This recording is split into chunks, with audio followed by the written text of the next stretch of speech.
warahmatullahi wabarakatuh. Waalaikumsalam warahmatullahi wabarakatuh. Selamat pagi teman-teman dan selamat pagi juga kepada Bapak Hayat. Semoga kita semua dalam keadaan sehat walafiat. Dan tak lupa saya haturkan terima kasih kepada dosen kita yang terhormat Bapak Hayat yang telah memberikan kesempatan untuk kelompok 4 dan kelompok 5 untuk menyampaikan materi yang bertema Pancasila sebagai sistem filsafat.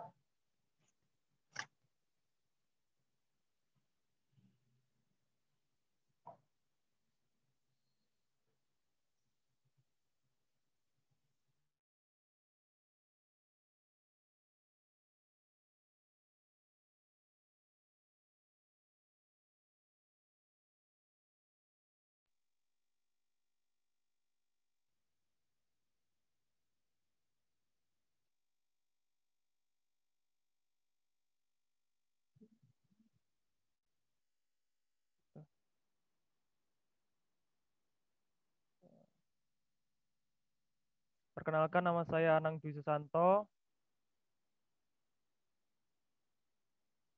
Dilanjut dengan teman saya.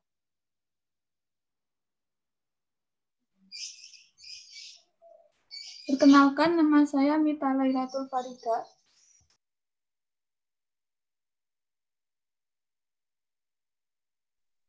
Perkenalkan, nama saya Ahmad Afandi.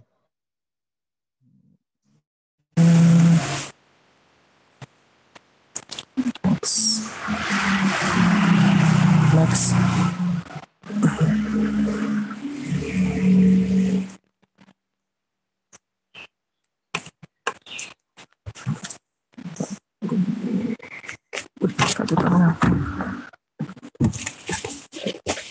Pengertian filsafat. Kata filsafat berasal dari bahasa Yunani yang terdiri dari philen, philos yang berarti cinta, dan sophia yang berarti kebijaksanaan.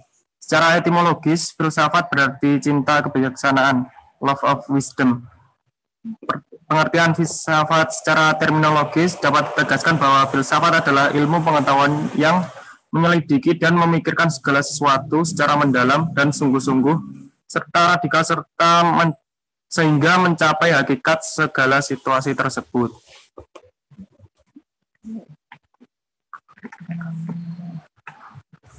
Fungsi filsafat secara umum. Yang pertama yaitu memberi jawaban atas pernyataan yang bersifat fundamental atau mendasar dalam kehidupan bernegara. Yang kedua, filsafat Pancasila mampu memberikan dan mencari kebenaran yang substansi tentang hakikat negara, ide negara, dan tujuan negara. Yang ketiga, Pancasila sebagai filsafat bangsa harus mampu menjadi perangkat dan pemersatu di berbagai ilmu yang dikembangkan di Indonesia.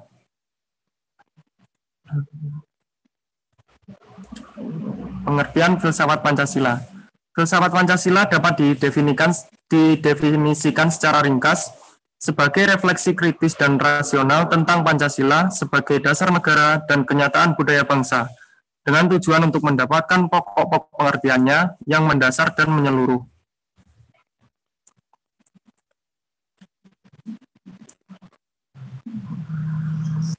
Landasan Pancasila sebagai filsafat bangsa Indonesia.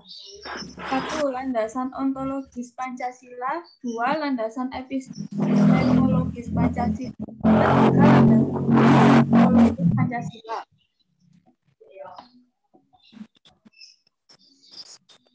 Landasan ontologis adalah bidang filsafat yang menyelidiki makna yang ada atau eksistensi dan keberadaan, sumber ada, jenis ada, dan hakikat ada, termasuk ada alam manusia, metafisika, dan kesemestaan atau kosmologi.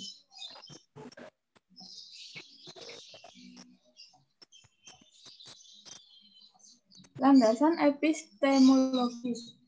Epistemologi adalah cabang filsafat yang menyelidiki asal, syarat, susunan, metode, dan validitas ilmu pengetahuan. Pengetahuan manusia sebagai hasil pengalaman dan pemikiran membentuk budaya. Bagaimana manusia mengetahui bahwa ia tahu atau mengetahui bahwa sesuatu itu pengetahuan menjadi penyelidikan epistemologi. Pancasila dalam pengertian seperti itu telah menjadi suatu sistem cita-cita atau keyakinan-keyakinan sehingga telah menjelma menjadi ideologi yang mengandung 3 unsur, yaitu logos, ethos, dan ethos. Landasan aksiologis. Aksiologi mempunyai arti nilai manfaat, pikiran, dan atau ilmu. Menurut Bramel, aksiologi adalah cabang filsafat yang menyelidiki tingkah laku moral yang berwujud etika, ekspresi etika yang berwujud estetika atau seni dan keindahan, lalu sosiopolitik yang berwujud ideologi.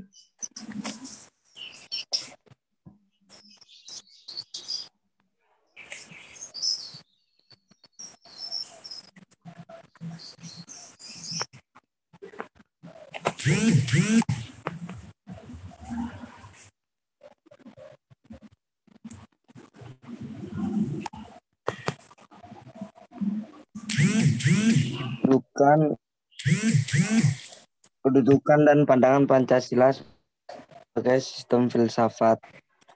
Yang pertama, Pancasila merupakan suatu sistem filsafat. Dalam sistem itu masing-masing silanya saling kait-mengkait merupakan satu kesatuan yang menyeluruh. Di dalam Pancasila tercakup filsafat hidup dan cita-cita luhur bangsa Indonesia tentang hubungan manusia dengan Tuhan, hubungan manusia dengan sesama manusia, hubungan manusia dengan lingkungannya. Kedua, Pancasila yang bulat dan utuh bersifat majemuk. Tunggal itu menjadi dasar hidup bersama bangsa Indonesia yang bersifat majemuk tunggal. Dalam kenyataannya, bangsa Indonesia itu terdiri dari berbagai suku bangsa, adat istiadat, kebudayaan dan agama yang berbeda-beda. Dan di antara perbedaan yang ada sebenarnya juga terdapat kesamaan. Kesadaran akan perbedaan dan kesamaan inilah yang menumbuhkan niat kehendak untuk selalu menuju kepada persatuan dan kesatuan bangsa atau yang lebih dikenal dengan wawasan Bhinneka Tunggal Ika. Dasar-dasar Pancasila sebagai sistem filsafat. 1. Negara kita Indonesia adalah pengelolaan atau pengaturan kehidupan bernegara dilandasi oleh filsafat atau ideologi Pancasila. Fundamen negara ini harus tetap kuat dan kokoh serta tidak mungkin diubah. Yang kedua, mengubah fundamen dasar atau ideologi berarti mengubah eksistensi dan sifat negara. Keutuhan negara dan bangsa bertolak dari sudut kuat atau lemahnya bangsa itu berpegang kepada dasar negaranya. Alasan Pancasila sebagai filsafat bangsa Indonesia. 1. Secara praktis fungsional dalam tata budaya masyarakat Indonesia, kemerdekaan nilai Pancasila diakui sebagai filsafat hidup atau pandangan hidup yang dipraktekkan. 2.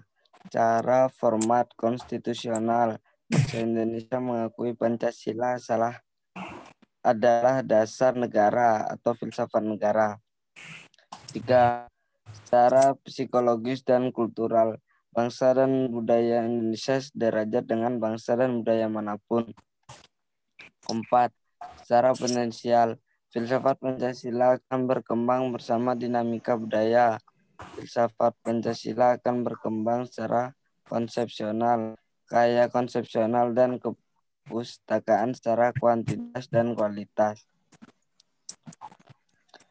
Nilai-nilai Pancasila sebagai sistem filsafat. Pancasila sebagai sistem filsafat memiliki nilai objektif dan nilai subjektif. Nilai-nilai objektif. 1. Rumusan dari sila-sila Pancasila menunjukkan adanya sifat-sifat yang umum, universal dan abstrak. Karena pada hakikatnya Pancasila adalah nilai. 2.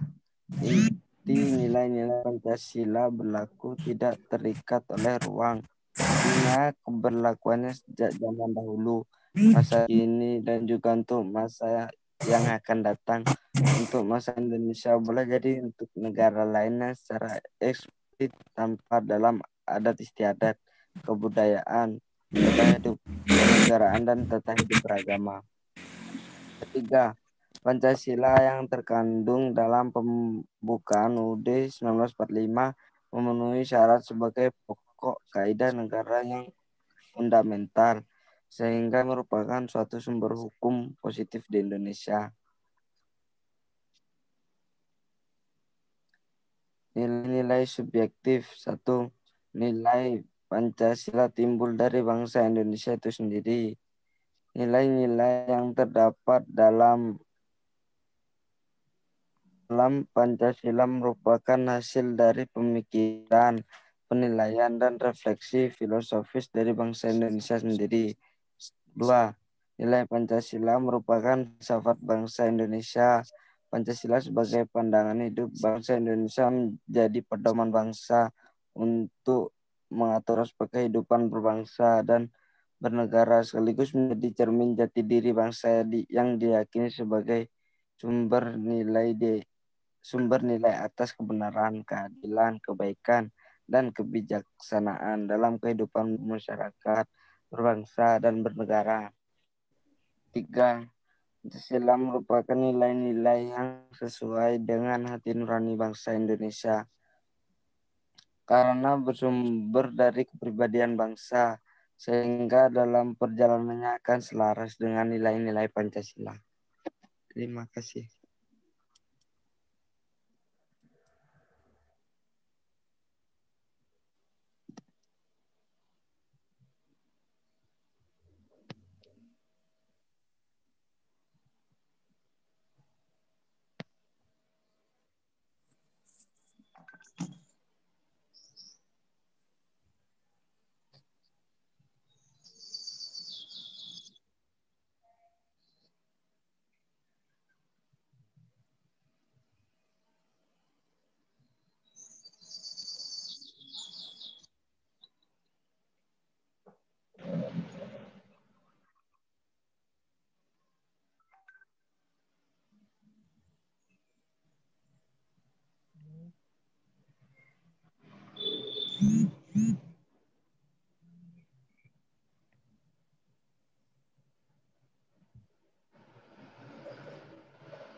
Baik, terima kasih untuk kelompok 4 sudah mempresentasikan materi kali ini. Saya akan membuka sesi diskusi. Saya bagi menjadi satu sesi. Untuk sesi pertama, silakan bertanya 3 pertanyaan terlebih dahulu. Silakan untuk audiens yang ingin bertanya.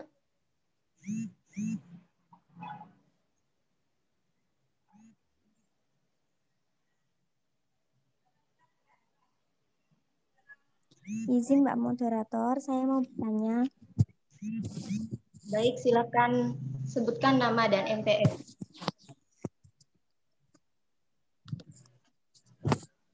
Nama saya Fika Aini Nabila, NPM terakhir 088. Saya mau bertanya, apakah bukti dari penjelasan Pancasila sebagai sistem filsafat? Terima kasih.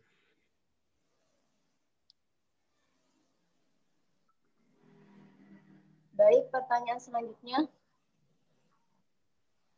Izin moderator ingin bertanya. Baik, silakan sebutkan nama dan MPN. Nama saya Danisa, NPM-nya 097. Nah, berikan contoh pengimplementasian Pancasila sebagai sistem filsafat. Pertanyaan selanjutnya.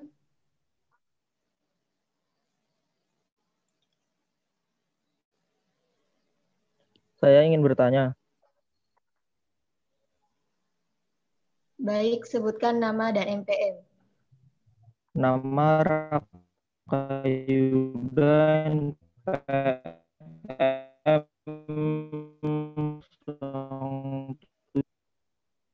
Pancasila bisa disebut positif di negara ini. Terima kasih. Bisa diulangi pertanyaannya?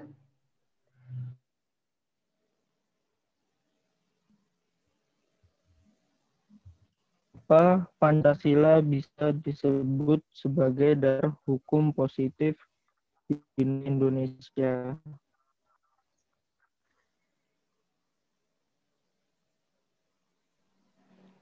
Baik, dipersilahkan kelompok 4 untuk menjawab pertanyaan dari Mbak Vika. Apakah bukti dari penjelasan sistem filsafat?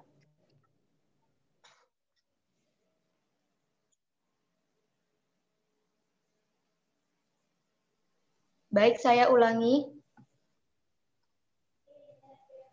Apakah bukti dari penjelasan sistem filsafat?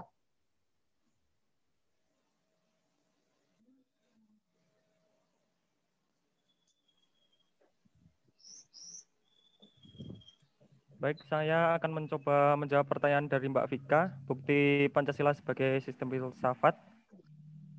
Pancasila sendiri adalah 5 sila yang merupakan satu kesatuan rangkaian nilai-nilai luhur yang bersumber dari nilai-nilai budaya masyarakat Indonesia yang sangat majemuk dan beragam.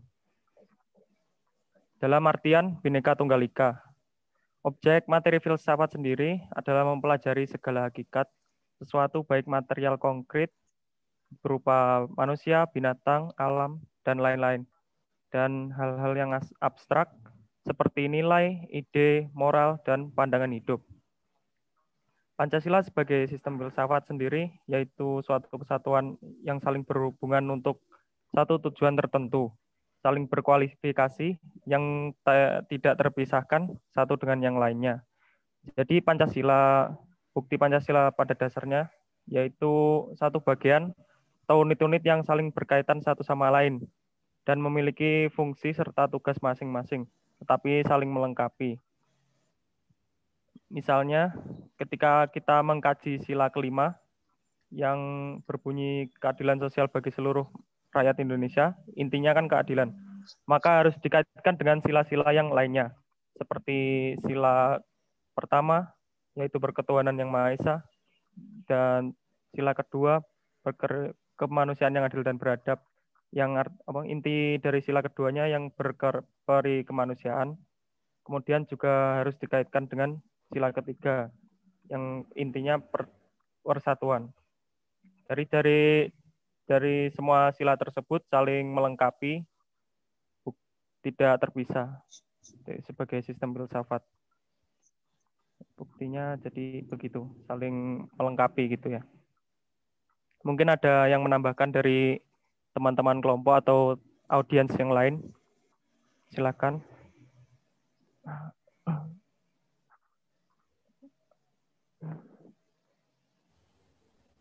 Mohon maaf untuk Mbak Anis, pertanyaan untuk kelompok 4 ditampung dulu. Ini kelompok 5 presentasi. Oh, digabung gitu ya? Nggih. Oh, ya. Ya, mohon maaf Mbak Nanda. Baik, Assalamualaikum warahmatullahi wabarakatuh. Waalaikumsalam. Nama saya Nanda Elsa Faradila, saya sebagai moderator kelompok 5. Untuk mempersingkat waktu, kelompok 5 silakan memperkenalkan diri terlebih dahulu.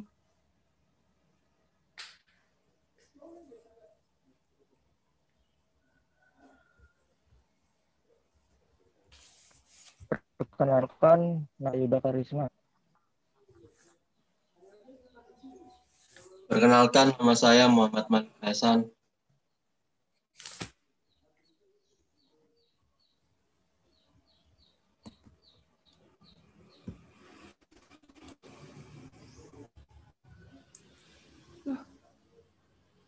Langsung.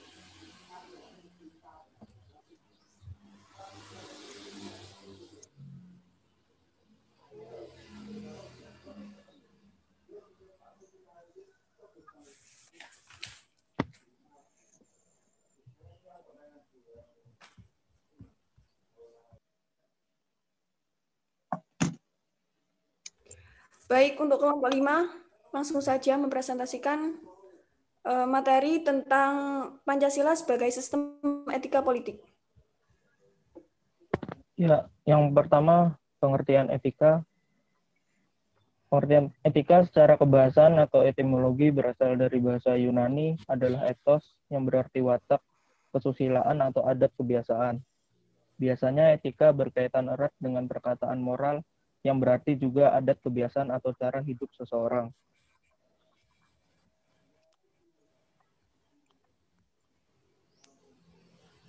Pengertian politik secara etimologis, istilah politik sendiri pertama kali muncul di Yunani, yaitu dari kata polis yang artinya kota. Dari segi pemerintahan, kata politik berarti cara bertindak dalam menghadapi atau menangani suatu masalah yang berkaitan dengan segala urusan dan tindakan, kebijakan, siasat, dan segalanya, dan sebagainya, mengenai pemerintahan negara atau terhadap negara lain. Fungsi Pancasila sebagai etika politik.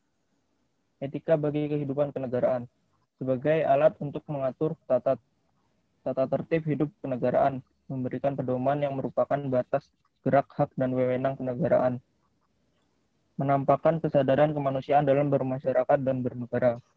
Etika politik dalam masyarakat terbatas pada penyediaan alat-alat teoritis untuk mempertanyakan serta menjelaskan legitimasi politik secara bertanggung jawab.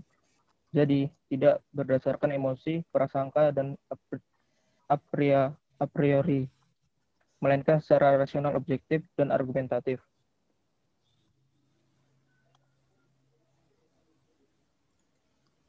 Peran Pancasila sebagai sumber etika politik.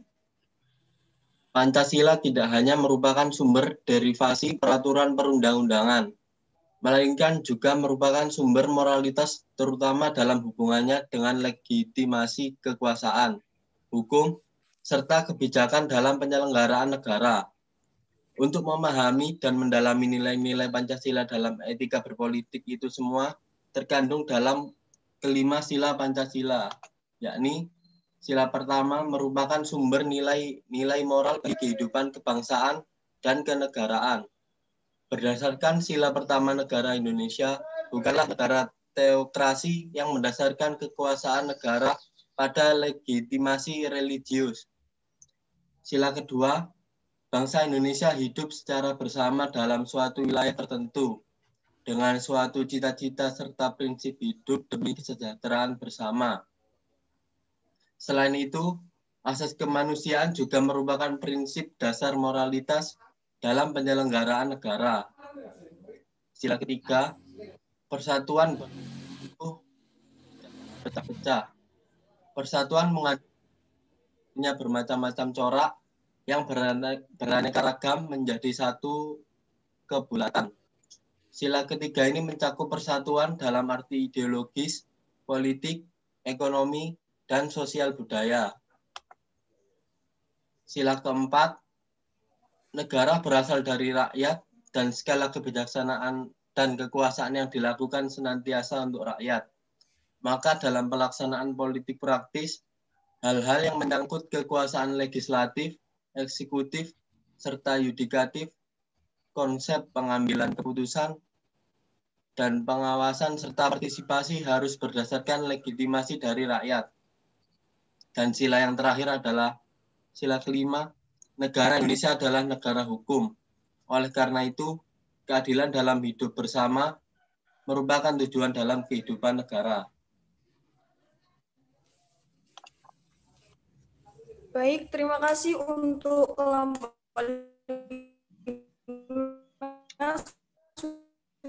sudah menyajikan materi tentang sistem. Mulai sesi diskusi. Kan mau bertanya?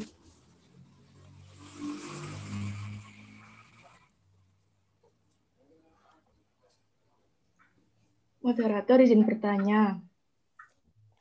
Ya, silakan.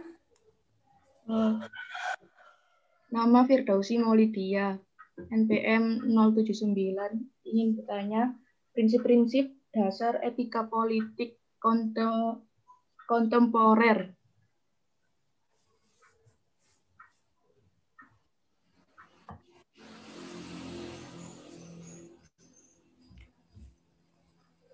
Baik, untuk pertanyaan kedua, silakan teman-teman yang mau bertanya.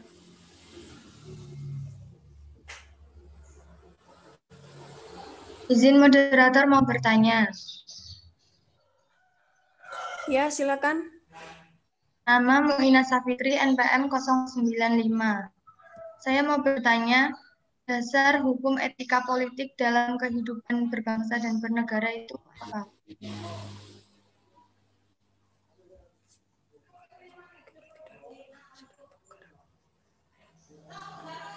Baik, untuk pertanyaan ketiga, silakan teman-teman. Pak moderator, izin bertanya. Ya, silahkan. Nama saya Nabila Augustin Wigati, NPM 093. Apa pentingnya etika politik diterapkan dalam kehidupan berbangsa dan bernegara?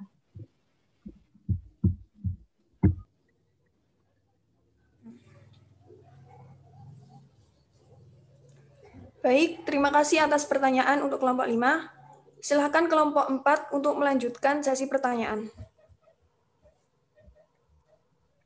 Baik, dipersilakan kelompok 4 untuk menjawab pertanyaan dari Mbak Vika. Apakah bukti dari penjelasan sistem filsafat? Saya ulangi, apakah bukti dari penjelasan sistem filsafat? Baik, saya akan mencoba menjawab pertanyaan dari Mbak Vika. Bukti Pancasila sebagai sistem filsafat.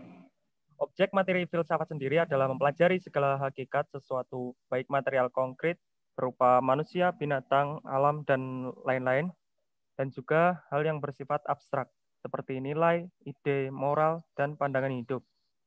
Pancasila sebagai sistem filsafat sendiri adalah suatu kesatuan yang saling berhubungan untuk satu tujuan tertentu dan saling berkualifikasi yang tidak terpisahkan satu dengan yang lainnya. Jadi, Pancasila sendiri pada dasarnya merupakan satu bagian yang terdiri dari unit-unit yang saling berkaitan satu sama lain. Misalnya, jika kita mengkaji sila kelima yang berbunyi keadilan sosial bagi seluruh rakyat Indonesia, maka kita juga harus mengaitkan dengan sila-sila yang lain, seperti sila pertama yang berintikan, misalnya sila kelima dan sila pertama, yaitu jika dihubungkan, yaitu bermakna keadilan yang berketuhanan. Kemudian jika sila kelima dan sila kedua dihubungkan, yaitu keadilan yang berperikemanusiaan. Kemudian jika sila kelima dan sila ketiga dihubungkan, yaitu keadilan yang berkesatuan atau keadilan yang bernasionalisme.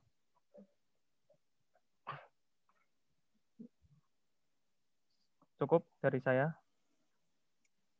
Dari 5 sila tersebut saling mencakup dan melengkapi satu sama lain, saling berhubungan bukti-buktinya. Mungkin ada yang menambahkan dari teman-teman?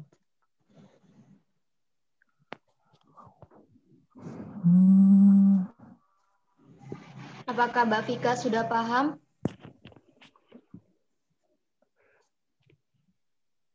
Sudah, Mbak. Terima kasih. Baik, pertanyaan kedua. Berikan contoh dalam kehidupan sehari-hari tentang Pancasila sebagai sistem filsafat. Saya ulangi pertanyaan dari Mbak Saida. Berikan contoh dalam kehidupan sehari-hari tentang Pancasila sebagai sistem filsafat.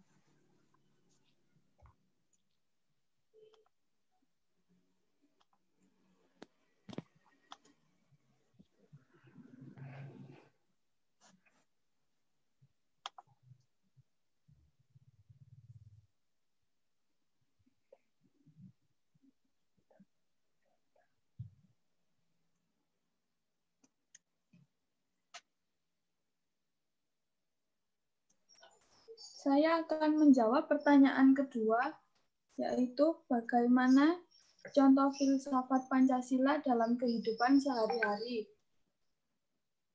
1. Menjaga toleransi. 2. Menjaga kerukunan umat beragama. 3. Penyelenggaraan negara sesuai dengan nilai ketuhanan, lalu menaati dan mematuhi peraturan yang berlaku, serta memihak dan membela negara.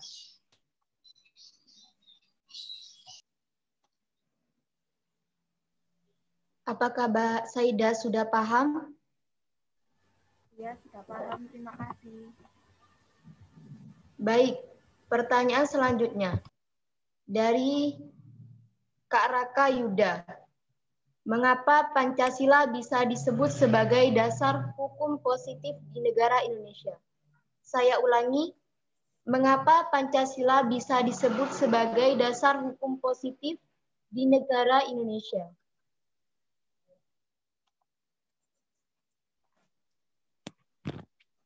Baik, saya akan mencoba menjawab pertanyaan dari Mas Raka. Pancasila disebut sebagai dasar hukum positif di Indonesia. Secara garis besar, kandungan nilai-nilai Pancasila yaitu nilai dasar, instrumental, dan praktis, serta nilai-nilai moral dan norma untuk menjadi landasan kehidupan bersama di Indonesia.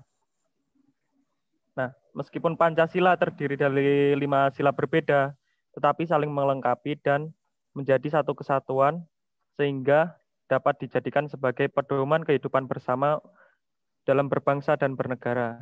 Nah, jadinya Pancasila tersebut tentunya membawa sebagai dasar hukum positif, dasar hukum yang positif itu ya bagi Indonesia, ya membawa tujuan-tujuan yang baik gitulah. Ya, cukup dari saya.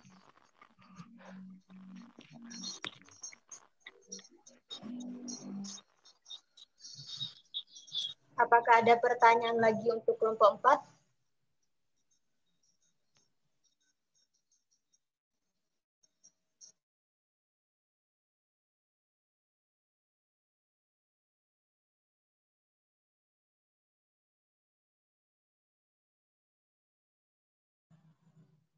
Baik, kalau tidak ada, silakan untuk kelompok 5.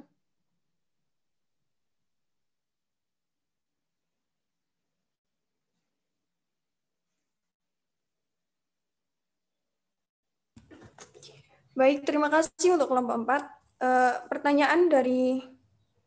Pertanyaan untuk kelompok 5. Yang pertama dari Mbak Firdausi Maulidia. Apa prinsip-prinsip dasar etika politik kontemporer? Silakan kelompok 5 untuk menjawab pertanyaan dari Mbak Firdausi Maulidia.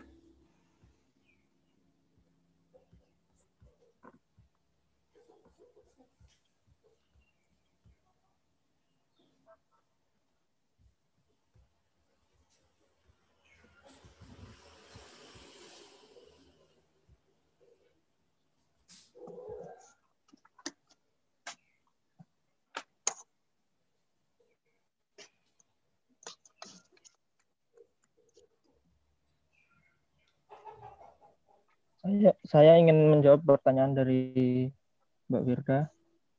Prinsip-prinsip dasar etika politik kontemporer. Yang pertama adalah pluralisme. Dengan pluralisme dimaksud kesediaan untuk menerima pluralitas, artinya untuk hidup dengan positif, damai, toleran, dan normal bersama warga masyarakat yang berbeda pandangan hidup, agama, budaya, dan adat. Yang kedua, prinsip yang kedua adalah hak asasi manusia. Jaminan hak-hak asasi manusia adalah bukti kemanusiaan yang adil dan beradab, karena hak asasi manusia menyatakan bagaimana manusia wajib diperlakukan dan wajib tidak diperlakukan agar sesuai dengan martabatnya sebagai manusia. Prinsip yang ketiga, solidaritas bangsa. Solidaritas mengatakan bahwa kita tidak hanya hidup untuk diri sendiri, melainkan juga demi orang lain. Prinsip yang keempat, demokrasi, menyatakan bahwa tidak ada manusia atau sebuah elit untuk menentukan dan memaksakan bagaimana orang lain harus atau boleh hidup. Prinsip yang kelima, keadilan sosial. Keadilan merupakan norma moral paling dasar dalam kehidupan bermasyarakat. Keadilan sosial mencegah dari perpecahan. Sudah. Baik, untuk Mbak Firdausi Maulidia, apakah jawaban dari kelompok 5 sudah dirasa cukup? Sudah, Mbak. Terima kasih. Selanjutnya, untuk pertanyaan kedua, dari Mbak Muina Safitri, apa dasar hukum etika politik dalam kehidupan berbangsa dan bernegara? Silakan kelompok 5 untuk menjawab pertanyaan dari Mbak Muina Safitri.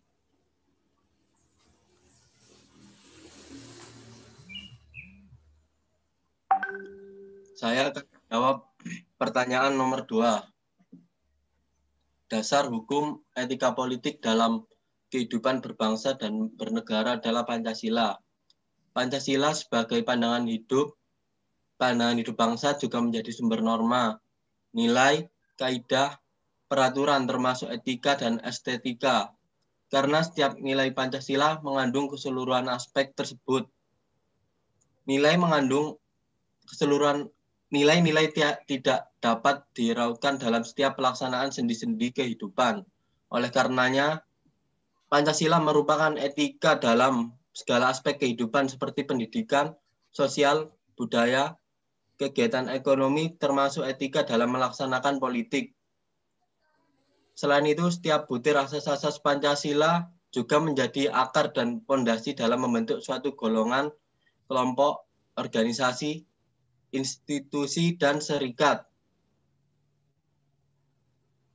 Karenanya, Pancasila mencerminkan setiap nilai-nilai butir Pancasila yang harus diterapkan dalam kehidupan berbangsa dan bernegara. Dari saya, terima kasih.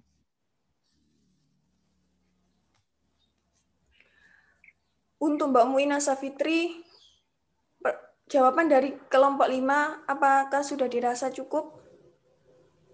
Cukup, Mbak Moderator. Terima kasih. Untuk pertanyaan ketiga, apakah penting etika politik diterapkan dalam kehidupan berbangsa dan bernegara? Pertanyaan dari Mbak Nabila Agustin. Silakan untuk kelompok 5 dijawab.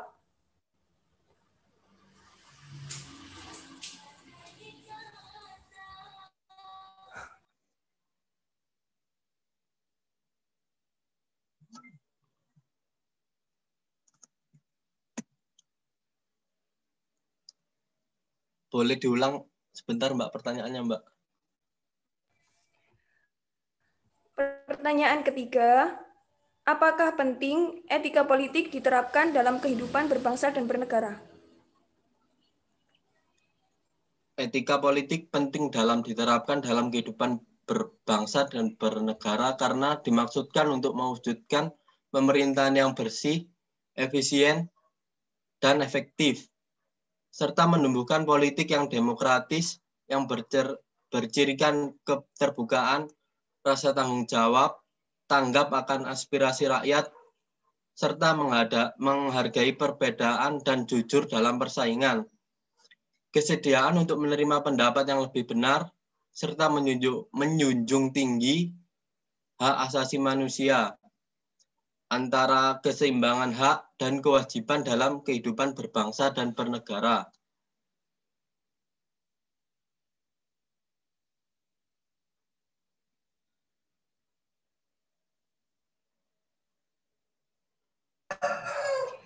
Baik, untuk Mbak Nabila Agustin, jawaban dari kelompok 5 apakah dirasa sudah cukup? Sudah cukup, Mbak. Terima kasih.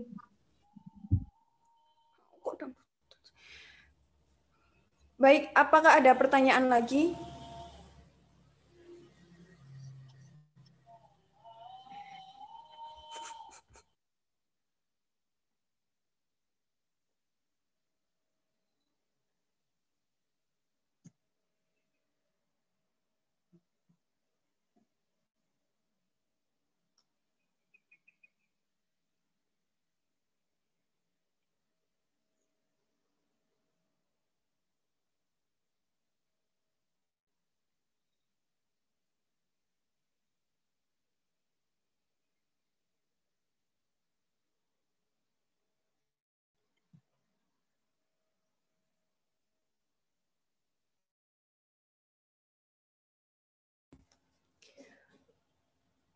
Baik, untuk pertanyaan kelompok 5 dirasa sudah cukup.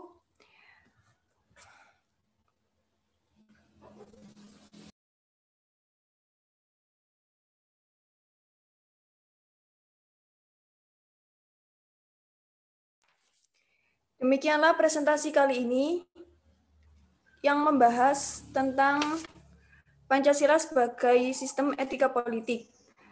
Saya sebagai moderator kelompok 5 dan mewakili Mbak Ani Sulalah dari moderator kelompok 4 mengundurkan diri. Mohon maaf apabila ada salah-salah kata. Terima kasih. Wassalamualaikum warahmatullahi wabarakatuh.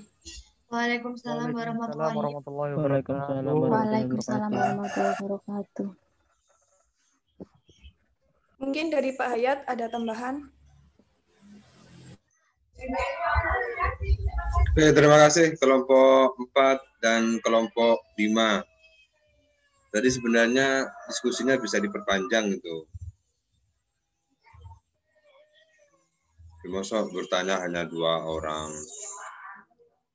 Karena setiap kelompok paling tidak ada 4 atau kalau ada 2 kelompok berarti 8. Ada kuliah lagi jam berapa hari ini?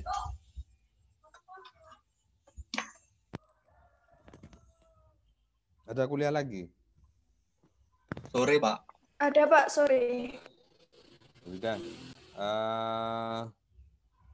Mungkin sedikit tambahan berkaitan dengan apa yang disampaikan oleh kelompok 4 dan kelompok 5 yang membahas tentang penjelasan berkaitan dengan manajemen publik dalam kajian manajemen publik, kebijakan, dan administrasi publik.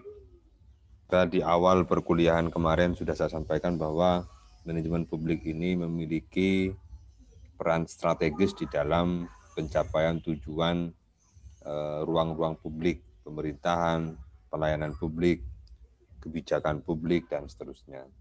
Sehingga memang manajemen publik ini menjadi mata kuliah dasar yang harus dipahami dan dimengerti oleh teman-teman mahasiswa administrasi publik. Oleh karena itu, saudara terus memperkaya dengan referensi-referensi lain yang berkaitan dengan manajemen publik. Sehingga tidak mispersepsi dengan manajemen pelayanan publik. Manajemen publik itu berbeda dengan manajemen pelayanan publik, berbeda juga dengan kebijakan publik dan lain sebagainya. Sehingga manajemen publik itu adalah pengaturan dan pengelolaan di dalam ruang-ruang publik, sehingga biasanya berada dalam sebuah sistem. Jadi sistem yang baik itu tentu diikuti oleh manajemen yang baik. Karena di dalam sistem itu ada pola pengaturan, ada pola pengelolaan untuk mencapai tujuan dari administrasi publik, kebijakan publik, pelayanan publik, dan lain sebagainya. Maka peran strategis itu penting untuk dipahami secara kompleks, agar kita di dalam memahami ruang-ruang publik itu bisa memilah dan memilih mana ruang manajemen publik, mana ruang kebijakan publik, mana pelayanan publik, mana administrasi publik, dan lain sebagainya. Karena pemahaman administrasi publik itu harus terus dibangun dengan persepsi kita, dengan pemahaman kita, dengan teori-teori yang kita tahu. Apa itu administrasi publik tentu berbeda dengan manajemen publik. Tentu berbeda dengan organisasi publik dan lain sebagainya. Kira-kira itu tambahan dari saya ya. Persiapan kita di pertemuan minggu depan untuk UTS, silakan bisa diperkaya dengan referensi-referensi yang lain yang memperkuat pemahaman saudara. Itu dari saya, kurang lebihnya mohon maaf. Semoga bermanfaat dan menjadi kebaikan bagi kita semua. Semoga tetap sehat dan menjaga kesehatan. Oke, terima kasih. Wal-afu minkum. Wallahul muwaffiq ila aqwamit thoriq. Assalamualaikum warahmatullahi wabarakatuh. Waalaikumsalam warahmatullahi wabarakatuh.